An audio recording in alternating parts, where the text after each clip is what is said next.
没想到卖臭豆腐的我竟是流落民间的公主。被认回后，皇帝老爹招来一排良人，笑眯眯问我：吾儿辛苦，回宫前可有婚配啊？我鞠躬，看着一众美男，假意掩面哭泣。夫君战死沙场，现在不过一寡妇罢了。高堂上的帝王笑得意味深长，往我身后问了句：首辅大人何故来了？也不出声。一道熟悉的声音咬牙切齿道：回陛下，刚发现自己原来战死沙场，还不太适应。大家好，欢迎收看皮皮听书。江湖闯荡18年，人送外号豆腐西施。没错，我就是江南卖臭豆腐的，我叫何清瑶。我卖的臭豆腐，10里长街外都能闻到臭味，每天排队的人连起来都能绕本县3圈。几经那年，我的臭豆腐出了一次食品安全问题。听说城门口一乞丐吃了我的豆腐，腹泻不止。消息一出，我每天绕县3圈的客流量锐减到30人以内。到底是哪个小瘪三竟敢砸我的招牌？我直接拿起锅铲，跑到城门口找那个乞丐算账。到了城门口，一番打听，才见到传闻中的乞丐。那乞丐脏兮兮，坐在那抱着被子一直放屁。见到我，他掀开被子，一阵臭气袭面而来。哇靠！我卖了10几年的豆腐，都没这味经典，简直要把人送到天堂。我看着他挺可怜的，提溜着接回家。一番洗刷刷，总算人模狗样。他的小脸黑黢黢的，一双眼睛炯炯有神，笔挺的鼻，刀削的下巴，跟刚才判若两人。他感念我收留他，遂留在我店里打下手。这一来二去，我俩就混熟了。这一熟就直接熟到炕上去。我还记得他第一次光裸着身子，抱着被子要求我给他名分。没办法，我只能拿出我压箱底的嫁妆，迎他进门。结婚2年，突然有一天，他跑不见了。他还把我结婚给他的嫁妆都扔桌上，人跑了。死男人，拐骗良家妇女。我一定要找到他，把他的皮扒了，装臭豆腐。于是我带上行李，直接奔到他京城老家。还没进城门，我就碰上皇帝打猎回来。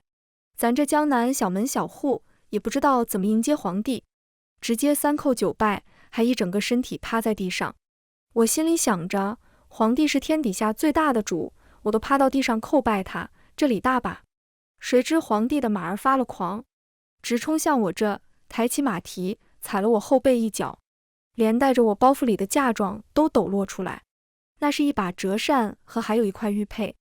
旁边的侍卫见状，把我当刺客，纷纷亮出刀枪。谁知他们身后的皇帝喝住他们。皇帝看着地上的折扇和玉佩，掩面哭泣。哎呀，要哭的不应该是我吗？我被马踩了一脚，还被当成刺客，该哭的应该是我。我越想心里越堵，气急攻心，哇的一口血吐出来。迷迷糊糊将要晕过去时，就听见皇帝冲过来，抱着我大声喊：快救救朕的女儿！再次醒来，映入眼帘的是一片明晃晃的黄色物件。我眨了好几次眼睛，才看清是黄金。黄金，哎，活了18年，没见过一屋子黄金。我的眼睛都亮了，想起深拿一块咬咬，谁知一动，扯到后背的伤口，啊的一声叫出来，惊动了门口一大堆人进来。站在人群中间，是我在大街上见到的皇帝。此时他眼含着热泪，朝我奔过来。儿啊，我……躺在床上的我一脸懵逼。跟着皇帝进来，还有一个穿着十分华丽的小姐姐。皇上，这姑娘刚受的伤，慢慢来啊。皇帝回头握住漂亮小姐姐的手，还是华妃考虑周到。这位被叫华妃的主从胸口里掏出手帕，替皇帝擦擦脸上的泪，又把皇帝搀扶到一旁黄金椅坐下，随后又转身坐在我床头，握着我的手，娓娓道来。原来面前的皇帝19年前还是个皇子，曾替太上皇去江南微服私访，偶然间在江南烟雨巷认识了我母亲。孤男寡女，一来二去，俩人互生情愫。当时皇宫风云莫测，当今太后紧急召回远在江南的皇帝回宫夺位。皇帝好不容易坐稳皇位，再回江南寻找我母亲时，我母亲已不见踪影。这也不能怪我母亲，本就出身名门，未婚先孕，只能躲到乡下生子。可惜乡下产婆技术差，母亲也因为生我难产过世。话说到这，皇帝又老泪纵横儿啊，是父皇对不起你娘俩，这18年来你是靠什么过日子的？卖臭豆腐啊！皇帝一听，鼻涕都止住了，啥豆腐？我还想大声跟他解释，谁知被华妃捂住口，公主，宫里有规矩，不能说你刚说的豆腐前面的那个字。我很是疑惑，臭字。华妃很是为难地看了我一眼，我顿时了然，直截了当跟皇帝说，就是不香的豆腐。他一听，鼻涕泡都冒出来，你这过的什么苦日子，连块豆腐都不是香的。商议之后，皇帝老爹给我举办盛大的册封仪式，皇帝亲册封号，归诸公主。封不封号的其实无所谓，只是他的赏赐，我真的哭了。一整个新宫殿都是金子做的，古有金屋藏娇，现有金屋藏瑶。黄金屋有了，他又想给我配个颜如玉，无儿，回宫前可有婚配。他这么一提，我就想到我那不知所终的丈夫。不管了，古往今来，上岸第一箭，先斩意中人。我双脚扑通跪下，向他磕了个大礼，夫君战死沙场，我现在呜。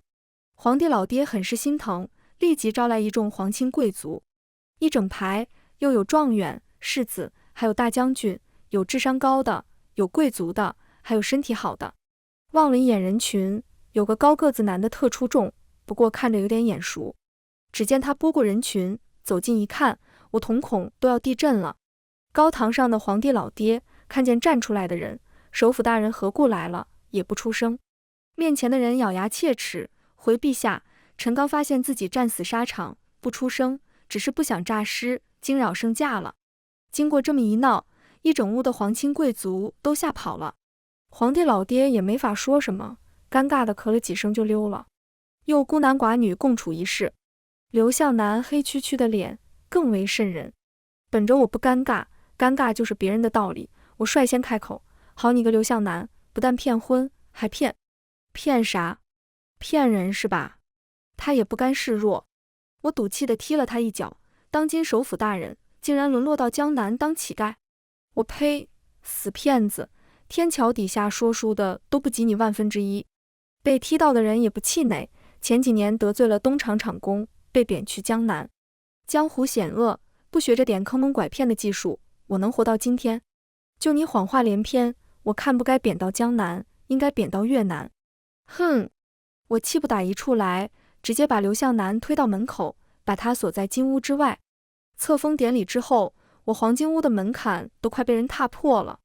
其中有一进宫就照顾我的华妃娘娘，还有一些3宫6院的嫔妃，多得我手指头加上脚趾头都数不过来。刘向南跟在我旁边，接他们一一给的礼物。终于我实在忍不住，回头问了他一句，这么多女人，我爹忙得过来吗？刘向南像看智障一样的眼神看着我，我尴尬回过头，向他们轻声致谢。一整天收礼物道谢，把我腰都整疼了。终于等到日落西山，我心情由阴转晴。以前卖臭豆腐可讨厌日落，因为一到晚上就宵禁，搞得我都没钱赚。现在我是无比享受日落，因为他们终于要走了。正当我吩咐宫女备菜吃晚饭时，门口又一人扯着大嗓门走进来，姚妹妹，姐姐可是来晚了？我表面没有，正好赶上饭点，实则内心，你妹啊，乱认亲戚，你哪个屁墩里蹦出来的？刘向南扶着我的腰坐下，这是东厂厂公的女儿，也是大荣的郡主荣儿，太监也能生女儿。此话一出，刘向南赶紧捂住我的嘴巴，他眼神示意我看向一旁。我顺着他的眼神看到差点咬碎后槽牙的荣郡主。也不能怪我，我从小在大街上叫卖，人直嗓门又大。我笑笑缓解尴尬，对不起，我不是故意的。只见他甩了一袖子，厂公是我干爹。干爹好，干爹好。我尴尬的脚趾头快抠的，姚郡主，要不留下来用个晚膳，当我给你赔罪了。不必了，我还要回去伺候干爹。晨昏定省是每个高门女子要做的，不像某些市井小人，连说话都没规矩。说完，他甩身就离开了，连个拜拜都不说。我看着他离去的背影，转身问刘向南，他刚是不是骂人了？别理他，人是铁，饭是钢，一顿不吃饿得慌。刘向南说的有道理，可是面对一整桌大鱼大肉，我又提不起食欲。直到刘向南打开一密密包裹的食盒，一掀开，一股熟悉的臭味扑鼻而来。哇，刘向南，你是我的神，你怎么把臭豆腐带进宫的？刘向南一股傲娇，我可是正儿八经殿试第一的状元，这点小事能难得倒我？波叽！我在刘向南脸颊啃了一口，便开始大快朵颐，全然不顾旁边人已经脸红到耳根子。瑶瑶，咱回宫了，就要守守宫里的规矩。我嘴里嚼着臭豆腐，啥规矩？晨昏定省。晚饭吃饱后，刘向南带我散步去找皇帝老爹请安。皇帝老爹活了大半辈子都没吃过臭豆腐，在我吃掉大半之后，还是不舍给他留了3块。趁着刘向南不注意，我把3块臭豆腐藏到袖子里。皇宫一路都有宫灯，但唯独一处黑漆漆的。路过时，我牵着刘向南的手都有点冒汗了。怎么啦？我顺着声窝进他怀里，这什么地方？灯也不点，一整个阴森森的。刘向南顺手将我揽过去，哦，这是东厂，厂工不喜烛火，工人就没点。走廊尽头的房子，乌漆墨黑的，我都快吓得丢了一魂。突然，一个声音又把我吓丢一魂。谁？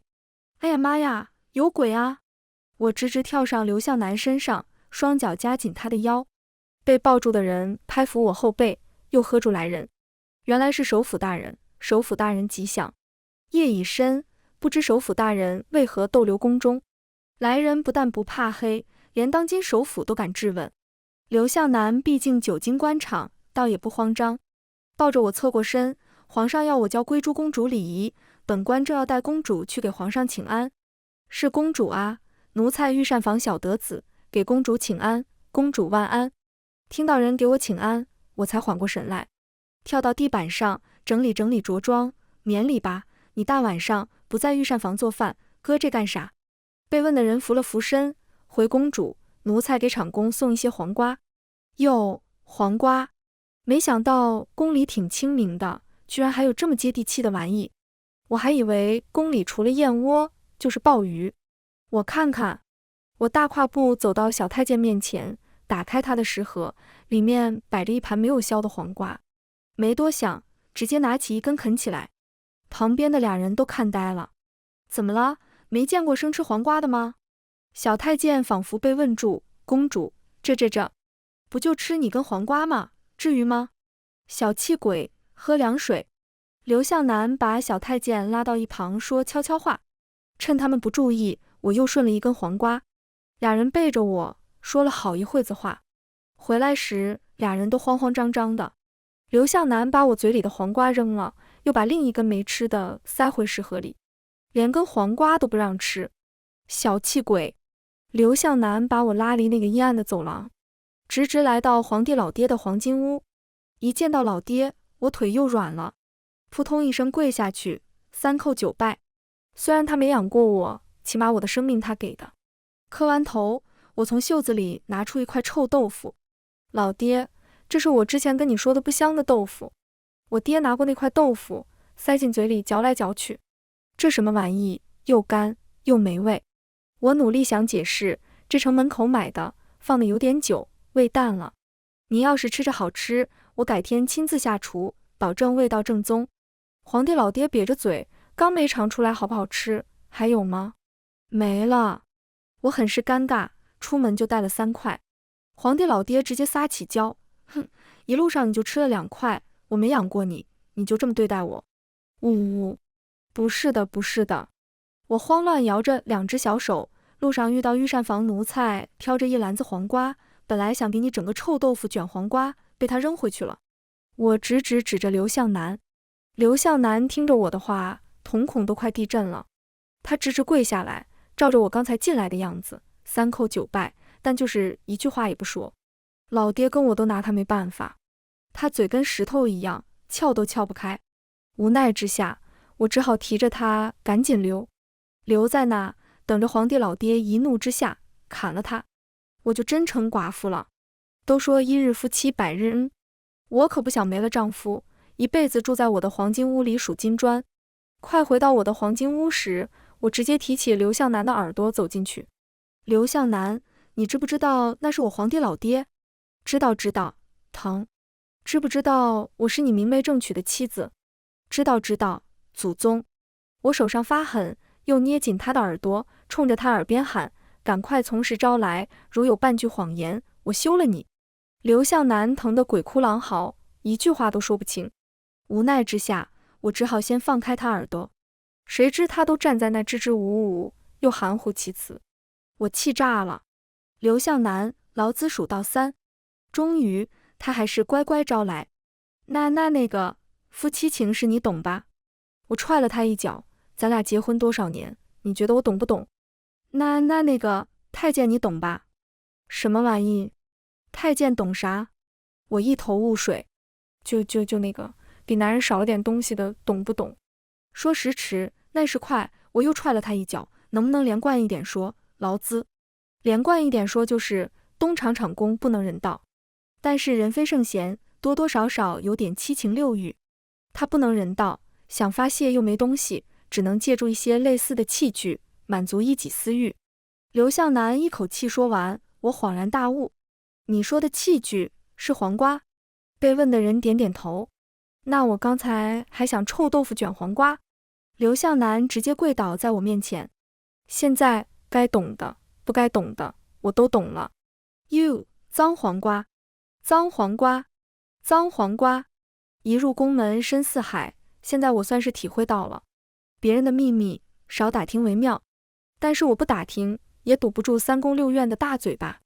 宫女小朱在我吃早饭的时候就说了一声：公主，听说荣郡主一大早就去太医院，太医院的姜太医说荣郡主得的是私密的妇科疾病。你说荣郡主又没婚嫁，怎么会得这种病呢？这一听我就来劲了，转过头给小朱科普。小朱，女性是非常脆弱的，我们要爱护我们的身体，千万不能找那些个不三不四的男人，很容易得脏病的，知道吧？嘻嘻，还是我懂得多，10几年江湖没白混。小朱还是一脸疑惑，宫里只有皇上一个男人，郡主又常住在东厂里，他是怎么生病的呢？小朱的话引起我无限遐想。东厂、荣郡主、黄瓜、臭豆腐，这几个东西好像有种冥冥之中的关系。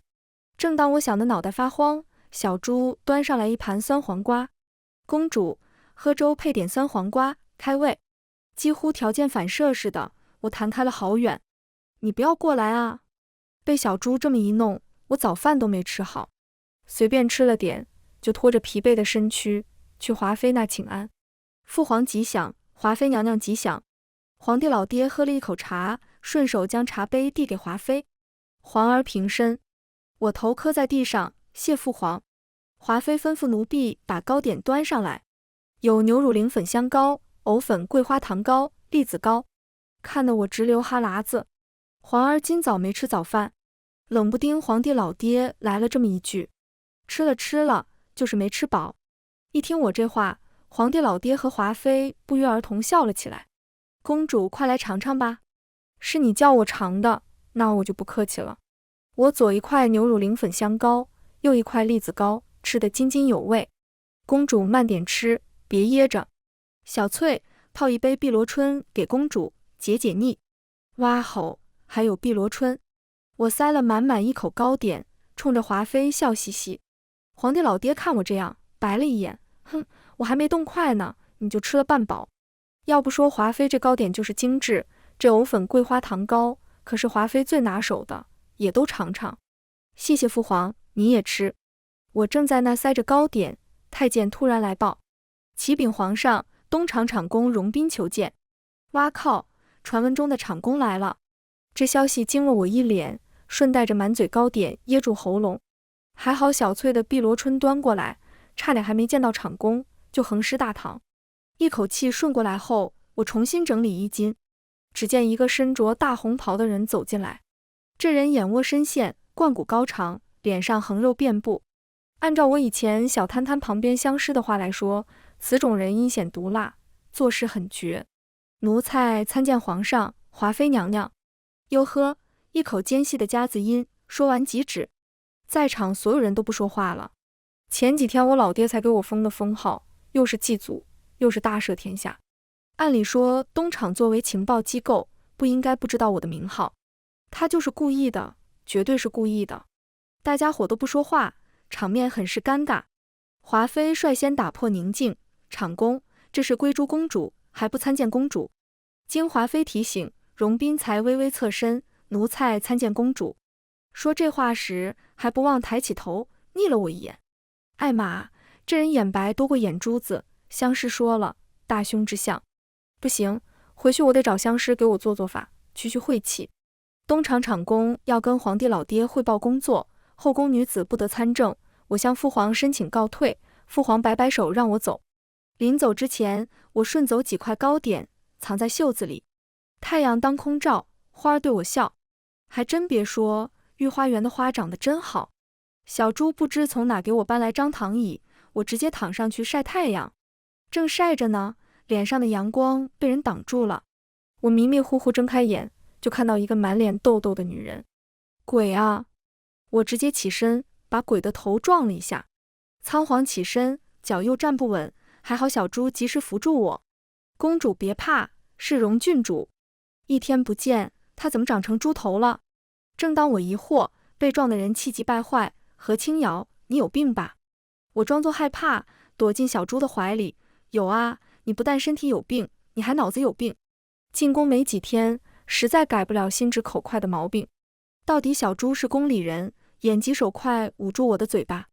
荣郡主跟发了疯一样，在那狂叫，你才有病，你哪都有病，心病脏病脑子有病。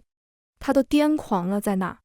本来装害怕才躲进小猪怀里，现在是哆嗦着抱紧她，因为我感觉面前的荣郡主随时会操起大家伙打人。救命啊！我做公主还没满1个月呢。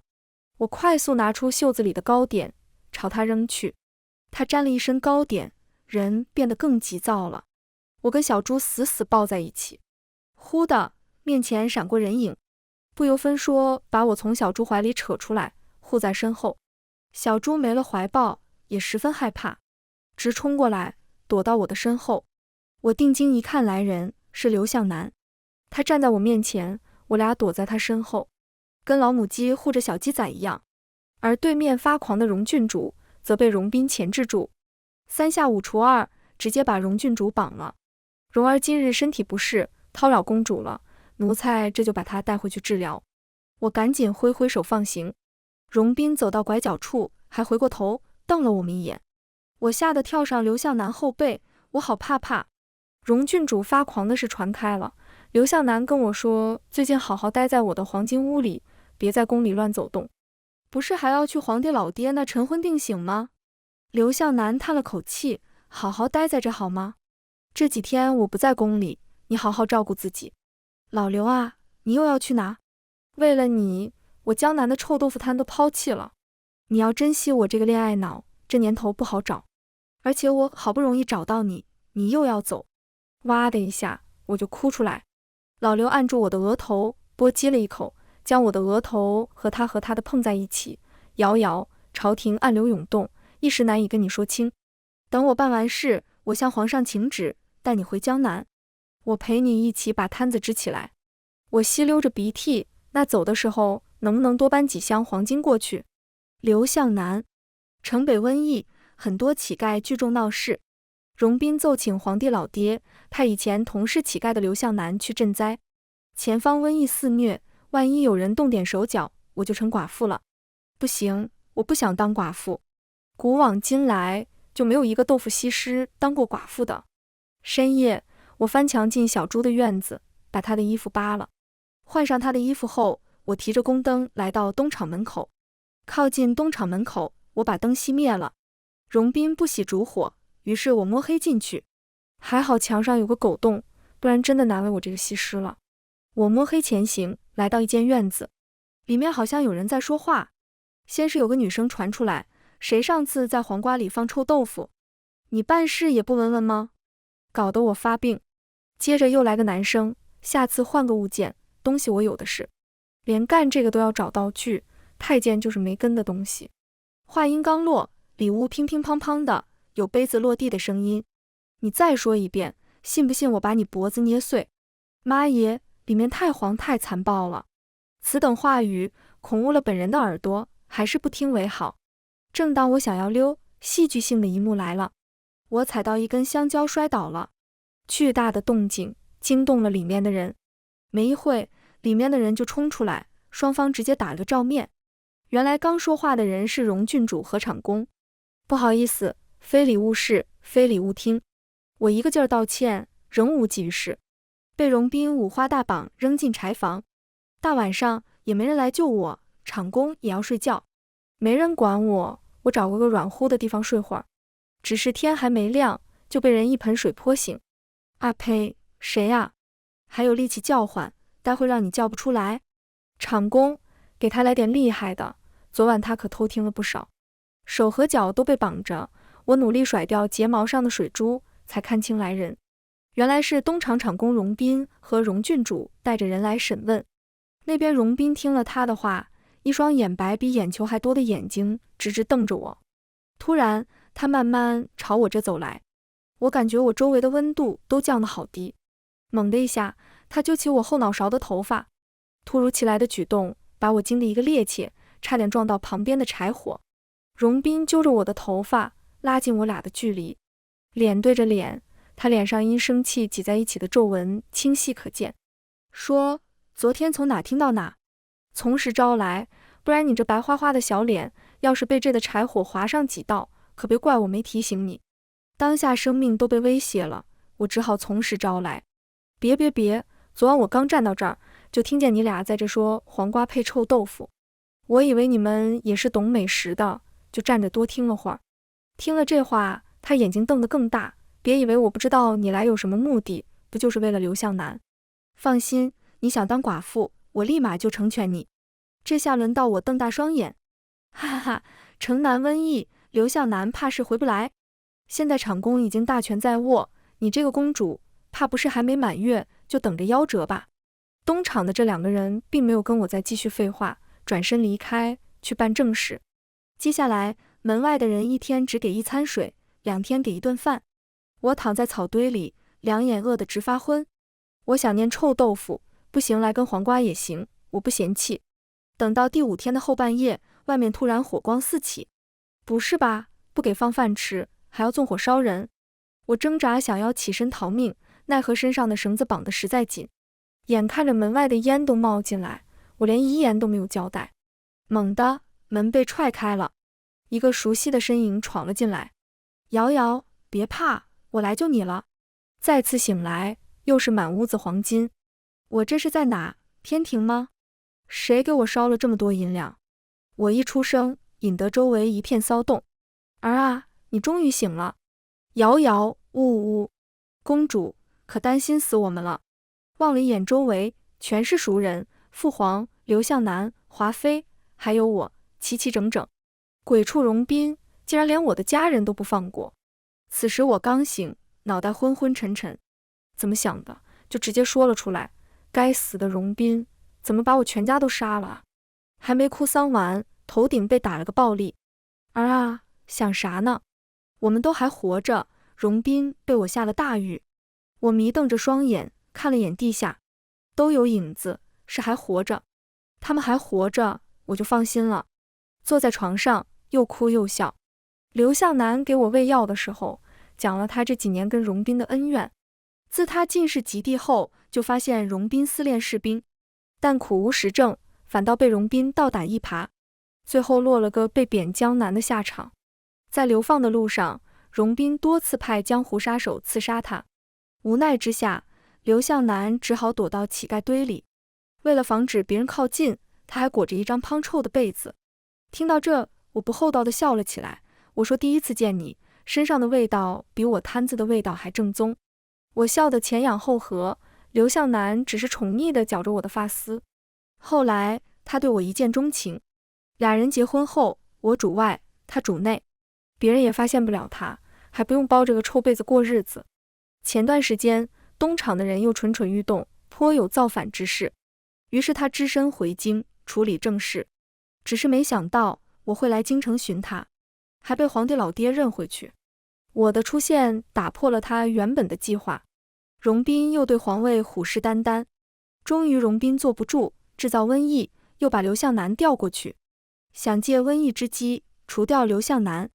谁知刘向南早年在乞丐堆混过，这小小瘟疫根本不在话下，到任3、2天就解决了。随后秘密回京，跟父皇汇报此事。东厂和禁军直接干起来，一群阴柔之人终究干不过专业军队。荣斌兵败，被下大狱，3日后5时处斩。我躺着养伤时，小朱一直在说大狱的荣郡主喊着要见我，我不当回事，只是小朱说他已经喊了1天1夜。现在他们绑着，我站着，能拿我咋样？我穿上衣服，叫上刘向南一起走，走的时候还在桌上顺了2根香蕉。大牢里乌漆墨黑的，跟我第一次路过东厂没什么差别。我想他们应该也适应吧。越走到里面，光线越暗，我实在忍不了，叫人多点上几根蜡烛。整个大狱都被点得亮堂堂的，灯光照耀下，我看见荣斌被打得没一处好皮，整个人病恹恹地平躺在地上。倒是旁边的荣郡主一身华服，破破烂烂的。我一走近，荣郡主就朝我咆哮：“你算个什么东西？没了你爹，你就是个卖臭豆腐的。”他一开口，牢头就把他按下了。就这，叫我来就说这也是事实，我不能不接受。不过我很纳闷，一个东厂厂工和一个郡主抢什么皇位呢？就算抢了，万里江山你们也搞不出个继承人，是不？你躺着的人貌似被戳中痛点，上次见他还拽着我头发威胁我，不过我大人有大量，就不拽他头发了。我拿起香蕉在他面前啃了起来。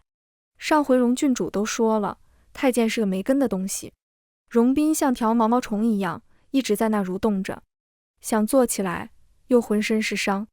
我继续道：“太可怜了，临了还不能全尸。”荣斌气得满脸涨红，睁着个死鱼眼瞪着我，把我的宝贝还给我。旁边的刘向南站出来，义愤填膺地说道：“动摇江山，还有脸要全尸？”看着他在那挣扎，我终究动了恻隐之心，凑近刘向南耳边说了一句：“过几天都就地正法了，要不？”刘向南也凑过来咬耳朵，关键我也不知道他们那玩意放哪儿。本来存放在后宫的小房子里，前几天混战的时候被烧了个精光，我上哪儿给他找东西？听到这消息，我直摇头，自作孽，不可活。面前2人还想说什么，牢头提示我不能待太久。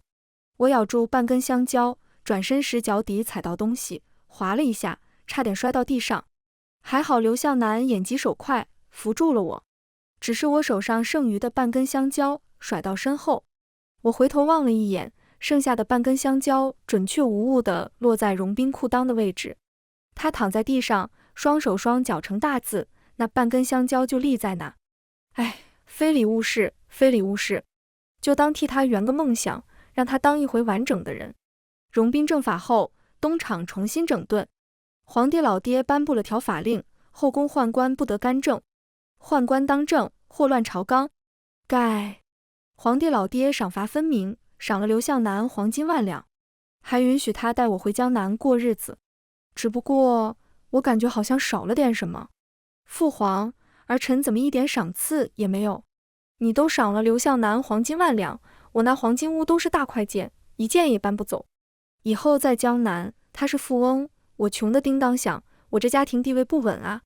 正当我还想再说点什么，刘向南拽住我的袖子，示意我住嘴。主位上的皇帝老爹哈哈大笑起来，朕怎么能亏待自己的孩子呢？放心，朕已经为你打造一块黄金臭豆腐。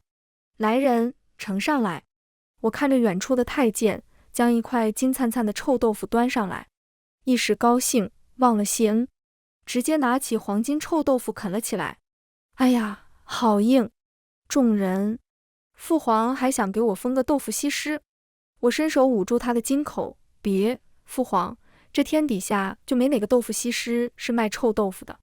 就这样，父皇还是待在他的皇宫，而刘向南带着我回了江南老家。